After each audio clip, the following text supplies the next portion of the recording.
दोस्तों, पिछले बयान में आपने देखा कि वनचरी और योगिनी जलचरी का पीछा करते हुए तालाब के अंदर प्रवेश कर जाती है। अब अगला बयान 11वां बयान में कहानी इस तरह से है।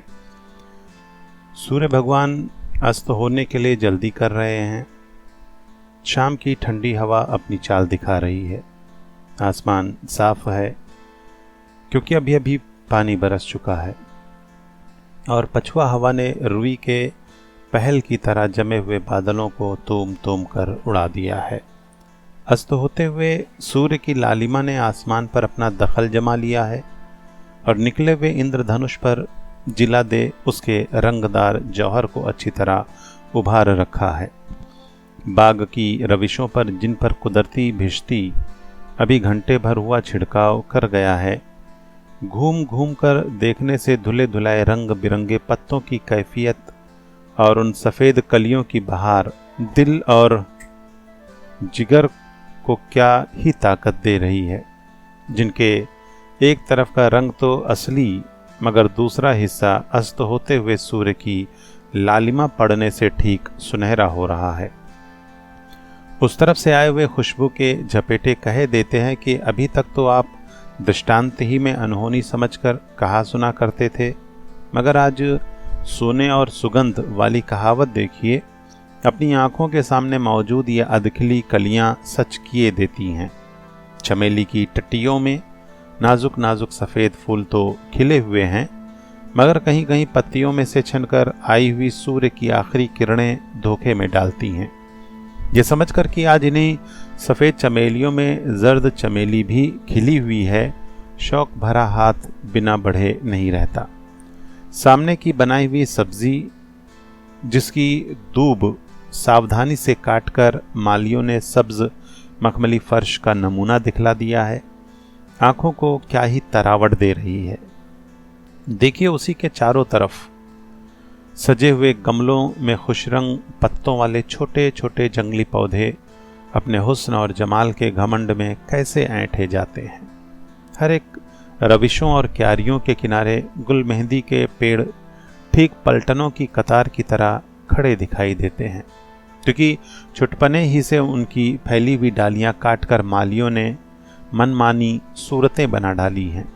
कहने ही को सूरजमुखी का फूल सूर्य की तरफ घूमा रहता है, मगर नहीं, यहाँ तो देखिए सामने सूर्यमुखी के कितने ही पेड़ लगे हैं, जिनके बड़े बड़े फूल अस्त होते हुए दिवाकर की तरफ पीठ किए हसरत भरी निगाहों से देखती हुई उस हसीन नाजनीन के अलौकिक रूप की छटा देख रहे हैं, जो उस बाग के बीचों बीच बने हुए कमरे की छत पर खड़ी उसी तरफ देख रही है जिधर सूर्य भगवान अस्त होते दिख रहे हैं। उधर ही से बाग में आने का रास्ता है। मालूम होता है वो किसी आने वाले की राह देख रही है, तभी तो सूर्य की किरणों को सहकर भी एक टक उधर ही ध्यान लगाए है। इस कमसिन परी जमाल का चेहरा पसीने से भर गया, मगर किसी आने वाले की सूरत न देख पड़ी। घबराकर बाएं हाथ अर्थात दक्षिण तरफ मुड़ी और उस बनावटी छोटे से पहाड़ को देखकर दिल बहलाना चाहा, जिसमें रंग बिरंग के खुशनुमा पत्तों वाले करोटन, कॉलियस, बरबीना, बिगुनिया, मॉस इत्यादि पहाड़ों पर के छोटे छोटे पौधे बहुत ही कारीगरी से लगाए हुए थे और बीच में मौके मौके से घुमा फिरा कर पेड़ों को तरी पहुंचाने और पहाड़ी की खूबसूरती को बढ़ाने के लिए नहर काटी हुई थी। ऊपर ढांचा खड़ा करके निहायत खूबसूरत रेशमी जाल इसलिए डाला हुआ था कि हर तरह की बोलियों से दिल खुश करने वाली उन रंग बिरंगी नाजुक चिड़ियों के उड़ जाने का खौफ न रहे जो उनके अंदर छोड़ी हुई हैं और इस समय शाम होते देख अपने घोंसलों में जो पत्तों के गुच्छों में बनाए हैं जा बैठने के लिए उतावली हो रही हैं।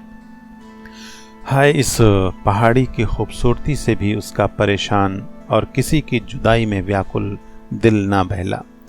लाचार छत के ऊपर की तरफ खड़ी हो उन तरह तरह के नक्शों वाली क्यारियों को देख अपने घबराए हुए दिल को फुसलाना चाहा, जिनमें नीले पीले हरे लाल चौरंगे नाजुक मौसमी फूलों के छोटे छोटे तख्ते सजाए हुए थे, जिनके देखने से बेशकीमत गालीचे का गुमान हो रहा था।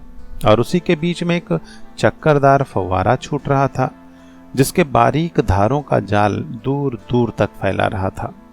रंग बिरंगी तितलियां उड़ उड़कर उन रंगीन फूलों पर इस तरह बैठती थीं कि फूलों में और उनमें बिल्कुल फर्क नहीं मालूम पड़ता था, जब तक कि वे फिर से उड़कर किसी दूसरे फूलों के गुच्छों पर ना जा बैठती। इन फूलों और फव्वारों के छींटों ने भी उसके मन की कली ना खिलाई। लाचार वो पूरब तरफ आई और अपनी उन सखियों की कार्रवाई देखने लगी, जो चुन चुन कर खुशबूदार फूलों के गजरों और गुच्छों के बनाने में अपने नाजुक हाथों को तकलीफ दे रही थीं। कोई अंगूर की टट्टियों में घुसकर लाल पके हुए अंगूरों की ताक में थी, कोई पके हुए आम तोड़ने की धुन में उन पेड़ों की डालियों तक लग्घे पहुंचा रही थी, जिनके नीचे चारों तरफ गड्ढे खुदवाकर इसलिए जल से भरवा दिए गए थे कि पेड़ से गिरे हुए आम चुटीले न होने पावें। अब सूर्य की लालिमा बिल्कुल जाती रही और धीरे धीरे अंधेरा होने लगा। वो बेचारी किसी तरह अपने दिल को न बहला सकी, बल्कि अंधेरे में बाग के चारों तरफ के बड़े बड़े पेड़ों की सूरत डरावनी मालूम होने लगी। दिल की धड़कन बढ़ती ही गई। लाचार वो छत के नीचे उतर आई और एक सजे सजाए कमरे में चली गई। इस कमरे की सजावट मुख्तसरन ही थी। एक झाड़ और 10-12 हांडियां छत से लटक रही थी। चारों तरफ दुशाखी दीवार गिरों में मोमबत्तियां जल रही थीं। जमीन पर फर्श बिछा हुआ था और एक तरफ गद्दी लगी हुई थी, जिसके आगे 2 फर्शी झाड़ अपनी चमक दिखा रहे थे। उनके बगल ही में एक मसहरी थी, जिस पर थोड़े से खुशबूदार फूल और 2-3 गजरे दिखाई दे रहे थे। अच्छे अच्छे कपड़ों और गहनों से दिमागदार बनी हुई 10-12 कमसिन छोकरियां भी इधर उधर घूमकर ताखों आलों पर रखे हुए गुलदस्तों में फूलों के गुच्छे सजा रही थी। वो नाज़नीन, जिसका नाम किशोरी था, कमरे में आई, मगर गद्दी पर ना बैठकर मसहरी पर जा लेटी और आंचल से मुंह ढांप न मालूम क्या सोचने लगी। उन्हीं छोकरियों में से एक पंखा झलने लगी, बाकी अपने मालिक को उदास देख सुस्त खड़ी हो गई, मगर निगाहें सभी की मसहरी की तरफ ही थी। थोड़ी देर तक इस कमरे में सन्नाटा रहा। इसके बाद किसी आने वाले की आहट मालूम हुई। सभी की निगाहें सदर दरवाजे की तरफ घूम गईं। किशोरी ने भी मुंह फेरा और उसी तरफ देखने लगी। एक नौजवान लड़का सिपाहियाना ठाठ से कमरे में आ पहुंचा, जिसे देखते ही किशोरी घबरा कर उठ बैठी और बोली, कमला, मैं कब से राह देख रही हूं, तूने इतने दिन क्यों लगाए? पाठक समझ गए होंगे कि ये सिपाहियाना ठाठ से आने वाला नौजवान लड़का असल में मर्द नहीं, बल्कि कमला के नाम से पुकारी जाने वाली कोई अय्यारा है। कमला, यही सोच के मैं चली आई कि तुम घबरा रही होंगी, नहीं तो 2 दिन का काम और था। किशोरी, क्या अभी पूरा हाल मालूम नहीं हुआ? कमला, नहीं। किशोरी, चुनार में तो हलचल खूब मची होगी। कमला, इसका क्या पूछना है, मुझे भी जो कुछ थोड़ा बहुत हाल मिला वो चुनार ही में। किशोरी, अच्छा क्या मालूम हुआ? कमला, बूढ़े सौदागर की सूरत बन जब मैं तुम्हारी तस्वीर जड़ी अंगूठी दे आई, उसी समय से उनकी सूरत, शक्ल, बातचीत और चाल ढाल में फर्क पड़ गया। दूसरे दिन मेरी यानी सौदागर की बहुत खोज की गई। किशोरी, इसमें कोई शक नहीं कि मेरी आह ने अपना असर किया। हाँ, फिर क्या हुआ? कमला, उसके दूसरे या तीसरे दिन उन्हें उदास देख आनंद सिंह किश्ती पर हवा खिलाने ले गए। साथ में एक बूढ़ा नौकर भी था। बहाव की तरफ 1.5 कोस जाने के बाद किनारे के जंगल से गाने बजाने की आवाज आई। उन्होंने किश्ती किनारे लगाई और उतरकर देखने लगे। वहां तुम्हारी सूरत बन माधवी ने पहले ही जाल फैला रखा था, यहां तक कि उसने अपना मतलब साध लिया और न मालूम किस ढंग से उन्हें लेकर गायब हो गई। उस बूढ़े नौकर ने की जुबानी जो उनके साथ गया था, मालूम हुआ कि माधवी के साथ कई औरतें भी थीं, जो इन दोनों भाइयों को देखते ही भागी। आनंद सिंह उन औरतों के पीछे लपके, लेकिन वे बुलावा देकर निकल गईं और आनंद सिंह ने लौटकर आने पर अपने भाई को भी न पाया। तब गंगा किनारे पहुंच डोंगी पर बैठे हुए खिदमतगार से सवाल कहा। किशोरी, ये कैसे मालूम हुआ कि माधवी ने मेरी सूरत बंद धोखा दिया? कमला, लौटती समय जब मैं उस जंगल के कुछ इधर निकल आई, जो अब बिल्कुल साफ हो गया है, तो जमीन पर पड़ी हुई एक जड़ाऊ कंकनी नजर आई। उठाकर देखा, मैं उस कंकनी को खूब पहचानती थी। कई दफे माधवी के हाथ में देख चुकी थी। बस मुझे पूरा यकीन हो गया कि ये काम इसी का है। आखिर उसके घर पहुंची और उसकी हमजोलियों के बातचीत से निश्चय कर लिया। किशोरी, देखो, राण ने मेरे ही साथ दगाबाजी की। कमला, कैसे? किशोरी, तो इंद्रजीत सिंह अब उसी के घर में होंगे? कमला, नहीं, अगर वहां होते तो क्या मैं इस तरह खाली लौट आती? किशोरी, फिर उन्हें कहाँ रखा है? कमला, इसका पता नहीं लगा। मैंने चाहा था कि खोज लगाऊं, मगर तुम्हारी तरफ ख्याल करके दौड़ आई। किशोरी ऊंची सांस लेकर, हाय, उस शैतान की बच्ची ने मेरा ध्यान उनके दिल से निकाल दिया होगा। इतना कहे किशोरी रोने लगी, यहां तक कि हिचकी बंद गई। कमला ने उसे बहुत समझाया और कसम खाकर के मैं अन्न उसी दिन खाऊंगी जिस दिन इंद्रजीत सिंह को तुम्हारे पास ला बैठाऊंगी। पाठक इस बात के जानने की इच्छा रखते होंगे कि ये किशोरी कौन है। इसका नाम हम पहले ही लिखाए हैं और अब फिर कह देते हैं कि ये महाराज शिवदत्त की लड़की है। मगर ये किसी दूसरे मौके से मालूम होगा कि किशोरी शिवदत्त गढ़ के बाहर क्यों कर दी गई, या बाप का घर छोड़ अपने ननिहाल में क्यों दिखाई देती है। थोड़ी देर सन्नाटा रहने के बाद फिर किशोरी और कमला में बातचीत होने लगी। किशोरी, कमला, तू अकेली क्या कर सकेगी? कमला, मैं तो वह कर सकूंगी जो चपला और चंपा के किए भी ना हो सकेगा। किशोरी, तो क्या आज तू फिर जाएगी?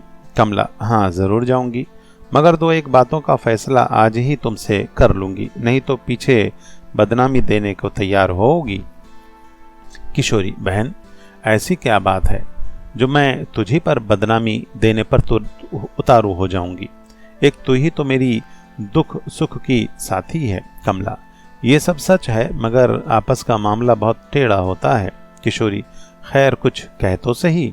कमला, कुंवर इंद्रजीत सिंह को तुम चाहती हो, इसी सबब से उनके कुटुंब भर की भलाई तुम अपना धर्म समझती हो, मगर तुम्हारे पिता से और उस घराने से पूरा बैर बंध रहा है। ताज्जुब नहीं कि तुम्हारी और इंद्रजीत सिंह की भलाई करते करते मेरे सबब से तुम्हारे पिता को तकलीफ पहुंचे, मगर ऐसा हुआ तो बेशक तुम्हें रंज होगा। किशोरी, इन बातों को ना सोचो। मैंने तो उसी दिन अपने घर को इस्तीफा दे दिया जिस दिन पिता ने मुझे निकाल बाहर किया। अगर ननिहाल से मेरा ठिकाना ना होता या मेरे नाना का उनको खौफ ना होता तो शायद वे उसी दिन मुझे बैकुंठ पहुंचा देते। अब मुझे उस घर से रत्ती भर मोहब्बत नहीं है, पर बहन, तूने ये बड़ा काम किया कि उस दुष्टा को वहां से निकाल लाई और मेरे हवाले किया। जब मैं गम की मारी घबरा जाती हूँ तभी उस पर दिल का बुखार निकालती हूँ, जिससे कुछ ढाढ़स हो जाती है। कमला, मुझे तो अभी तक उसके ऊपर गुस्सा निकालने का मौका ही ना मिला। कहो तो आज चलते चलाते मैं भी कुछ बुखार निकाल लूं। किशोरी, क्या हर्ज है, जा ले आ। कमला कमरे के बाहर चली गई। उसके पीछे आधे घंटे तक किशोरी को चुपचाप कुछ सोचने का मौका मिला। उसकी सहेलियां वहां मौजूद थी, मगर किसी को बोलने का हौसला नहीं पड़ा। आधे घंटे बाद कमला एक कैदी औरत को लिए हुए फिर उस कमरे में दाखिल हुई। इस औरत की उम्र 30 वर्ष से कम ना होगी। चेहरे मोहरे और रंगत से दुरुस्त थी। कह सकते हैं कि अगर इसे अच्छे कपड़े और गहने पहनाए जाएं तो बेशक हसीनों की पंक्ति में बिठाने लायक हो, पर न मालूम इसकी ऐसी दुर्दशा क्यों कर रखी है और किस कसूर पर कैदी बना डाला है। इस औरत को देखते ही किशोरी का चेहरा लाल हो गया और मारे गुस्से के तमाम बदन थर थर कांपने लगा। कमला ने उसकी यह दशा देख अपने काम में जल्दी की और उन सहेलियों में से जो उस कमरे में मौजूद सब कुछ देख रही थी, एक की तरफ कुछ इशारा करके हाथ बढ़ाया। वो दूसरे कमरे में चली गई और एक बेंत लाकर उसने कमला के हाथ में दे दिया। कई औरतों ने मिलकर उस कैदी औरत के हाथ पैर एक साथ ही मजबूत बांधे और उसे गेंद की तरह लुढ़का दिया। यहाँ तक तो किशोरी चुपचाप देखती रही, मगर जब कमला कमर कस कर खड़ी हो गई तो किशोरी का कोमल कलेजा दहल गया और इसके आगे जो कुछ होने वाला था देखने की ताब न लाकर वो दो सहेलियों को साथ ले कमरे के बाहर निकल बाग की रविशों पर टहलने लगी। किशोरी चाहे बाहर चली गई, मगर कमरे के अंदर से आती हुई चिल्लाने की आवाज बराबर उसके कानों में पड़ती रही। थोड़ी देर बाद कमला किशोरी के पास पहुंची, जो अभी तक बाग में टहल रही थी। किशोरी: कहो, उसने कुछ बताया या नहीं? कमला: कुछ नहीं। खैर, कहाँ जाती है? आज नहीं तो कल, कल नहीं परसों, आखिर बतावेगी ही। अब मुझे रुख्सत करो, क्योंकि बहुत कुछ काम करना है। किशोरी: अच्छा जा, मैं भी अब घर जाती हूँ, नहीं तो नानी इसी जगह पहुंचकर रंज होने लगेंगी। कमला के गले मिलकर: देख, अब मैं तेरे ही भरोसे पर जी रही हूँ। कमला: जब तक दम में दम है तब तक तेरे काम से बाहर नहीं हूँ। कमला वहां से रवाना हुई। उसके जाने के बाद किशोरी भी अपनी सखियों को साथ ले वहां से चली और थोड़ी ही दूर पर एक बड़ी हवेली के अंदर जा पहुंची।